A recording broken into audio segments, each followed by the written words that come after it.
Welcome back to another video. If this is your first one, I'm Kelly Yager. I am pregnant with my third baby. I have two girls, currently pregnant with a little boy. We are so excited. I am a little over halfway through this pregnancy, and I've wanted to do this for a while now, make a video going over all of the weird pregnancy symptoms that I have experienced that I was not prepared for. So that is this video. If you are a man and clicked on this video, maybe this isn't the one for you. Or if you're here because you want to be able to support your wife and know what's normal, I guess welcome.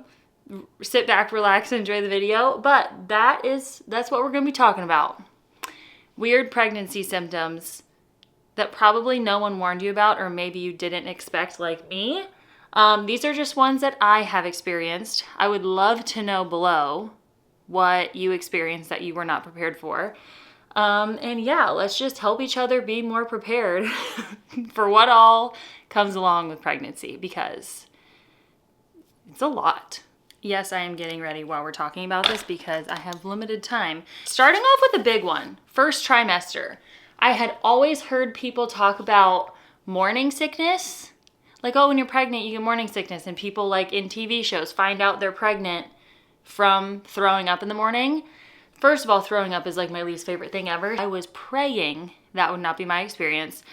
That wasn't my experience. However, my morning sickness, nausea, was from week 6, or really like 5.5 weeks, until into my second trimester of 24/7 nausea, fatigue, kind of feel like you have a hangover, like a brutal hangover.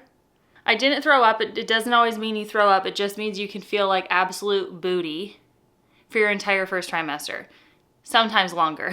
Mine got progressively worse with each pregnancy. So it started sooner and lasted a little bit longer with all three.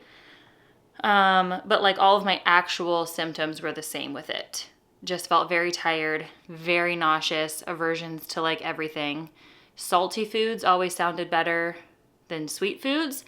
So my experience girl to boy has been the same. It's just gotten worse with each pregnancy. Same thing with all three pregnancies. My first symptom was bloating, just like very bloated right from the start. That's how I kind of knew something was off. I was very bloated, but without like the cramping. So bloating and boob tenderness, breast tenderness. Those were my first symptoms with all three pregnancies. And kind of same thing, the breast tenderness has lingered longer with all three. So very, very sore tatas as they grow and get ready to keep a tiny human alive with milk. Very bloated. That was one I expected in breast soreness, but I did not expect it to start as early as it did. And like the more you research, it makes sense. But definitely when I was pregnant the first time, I was like, why are they already sore? Like, I'm so early into this pregnancy, but it can be very uncomfortable. And then kind of going back to the whole like first trimester nausea, one of the symptoms that I had heard people talk about, but I didn't experience until this pregnancy, gagging from toothpaste or just like brushing your teeth. That feels like, first of all, such a cruel symptom, because it's like, that is something you have to do. You have to brush your teeth. With this pregnancy, I gagged from toothpaste and brushing my teeth at night. So that, it wasn't every single day, but it was definitely probably close to every other day. And lasted a couple weeks, then that went away. That doesn't bother me at all anymore. But I found that to be a very odd symptom. This one kind of changes throughout your pregnancy. It will get weird and then better, and then weird in a different way, and then better again. It's just forever changing in your pregnancy, but your discharge. It's got a lot going on. Sometimes it'll be a lot, and you're like, what is happening? What is happening? That was definitely something I wasn't prepared for. And then we're kind of like skipping ahead, but definitely towards the end of pregnancy, the whole mucus plug coming out doesn't come out for everybody, but that was like a weird thing, but normal. Don't mind my cat.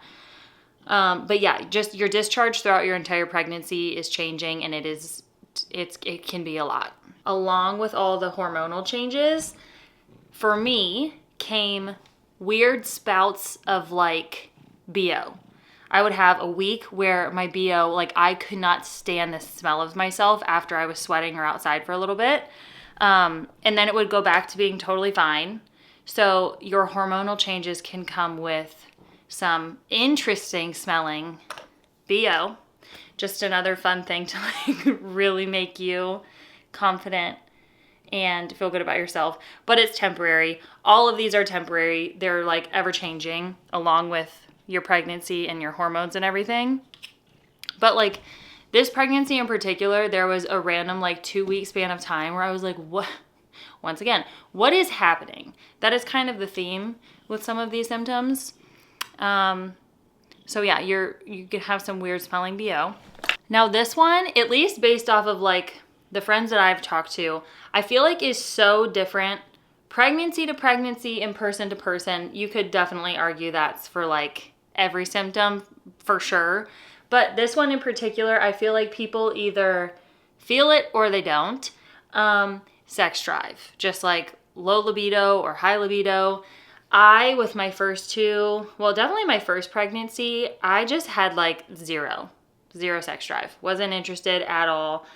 Even in like second trimester, when I've heard people say, you know, it's like when you don't feel pregnant, when you feel your best, whatever, that was when like they had a higher libido. That was not me in my first pregnancy. Second pregnancy was a little better, a little bit more normal. And then this pregnancy, it fluctuates a lot, but that is a symptom that I absolutely, like I just would have assumed you would have a low sex drive because you're like, there's so much going on in your body. But I've heard for some people that it's totally opposite. They have like the highest sex drive ever when they're pregnant. That was not my case, but definitely second trimester came back a little bit. And like when it did come back, it would be high, but then it would drop again. So it was like the fluctuation. Once again, your hormones are doing a lot of stuff. There was a lot of fluctuation in how I was feeling. I don't even know if I can consider this a symptom for me because I didn't have any breakouts, but like clear skin. My skin just basically stayed the same the whole time. I would get like little breakouts up here like I have this because we're in the middle of summer and like sweating all the time. But I've had pretty clear skin with all 3 pregnancies. So like snaps for that because that's amazing. Love that. Chest grows along with the soreness that comes with that. Your boobs get big, especially by the end of pregnancy. And then I'll have to do one of these postpartum because there's a lot of things you're not prepared for. At least I wasn't prepared for postpartum. One of them being how ginormous your boobs are when your milk comes in and just how painful that can be. But specifically during pregnancy, your boobs just continue to get bigger. Your nipples get bigger and darker because it's like, so your baby can, you know, find them. Our bodies are amazing. Like our bodies are amazing. It is just wild when you think of how much changes during pregnancy over the span of whatever, 9 to 10 months. It's like your body's going through a lot and you're obviously going to feel the effects of it. But yeah, that's one of them.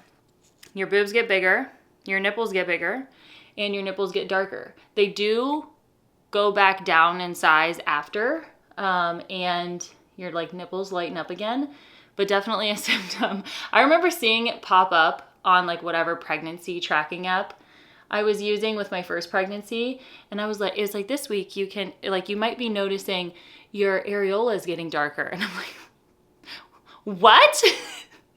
There's just so much. Oh my gosh, I don't know how I skipped over this one.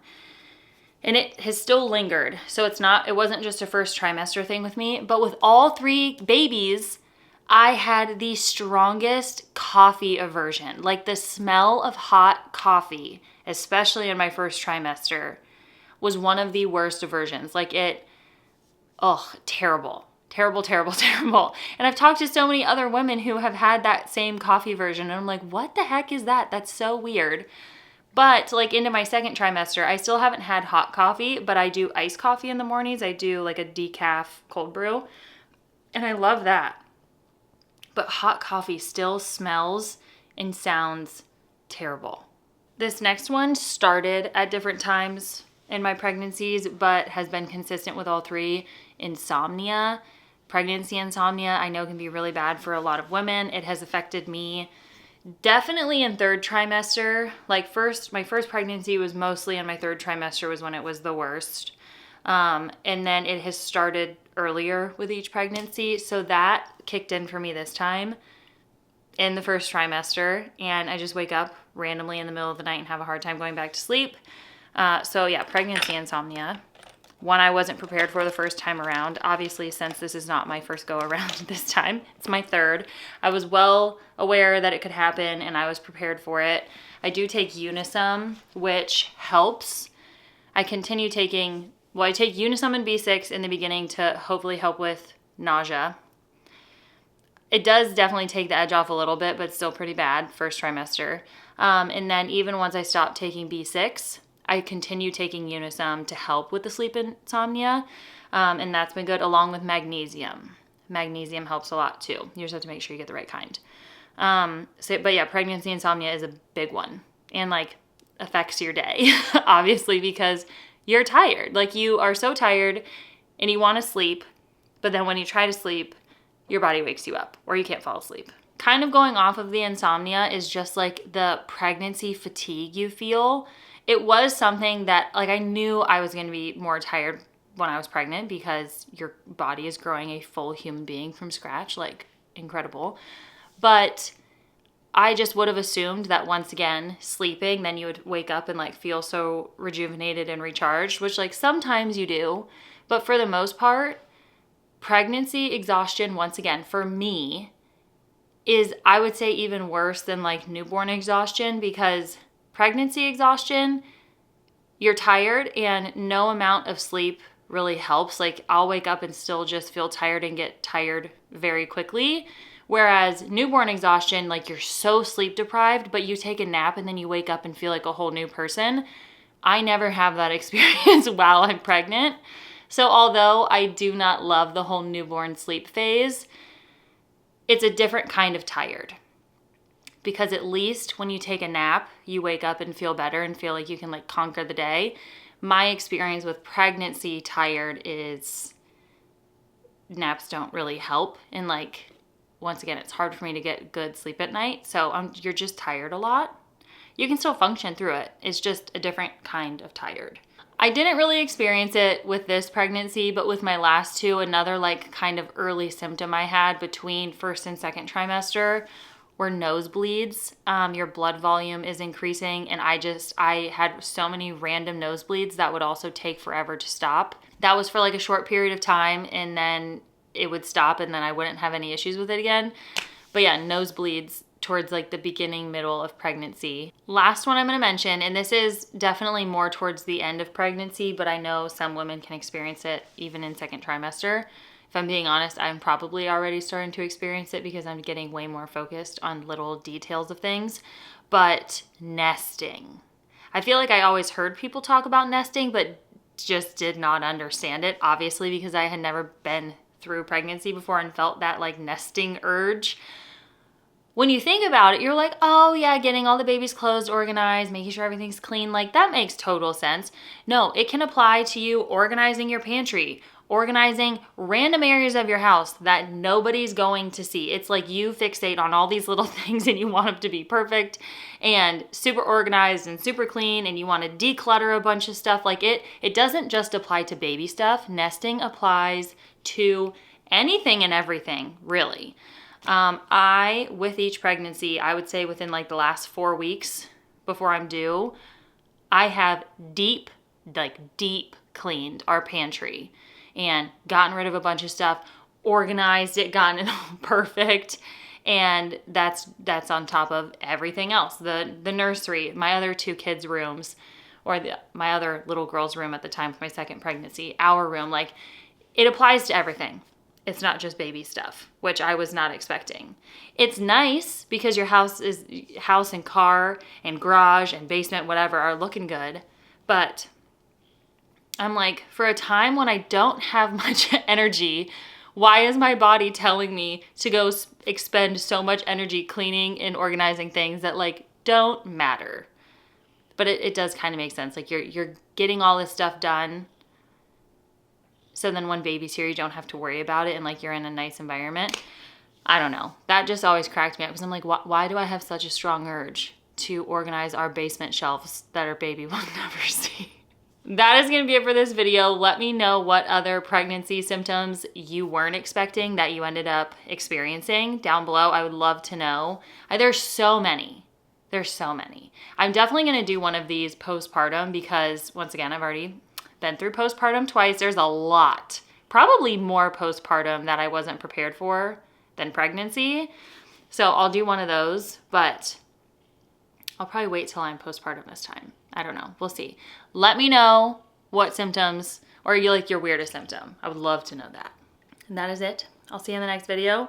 I'm going to go make a little iced coffee because, once again, hot coffee just ain't it for whatever reason. But I will see you in the next video. Hope you have a wonderful day. If you're pregnant, try to take a nap. Maybe it will help. Probably not, though.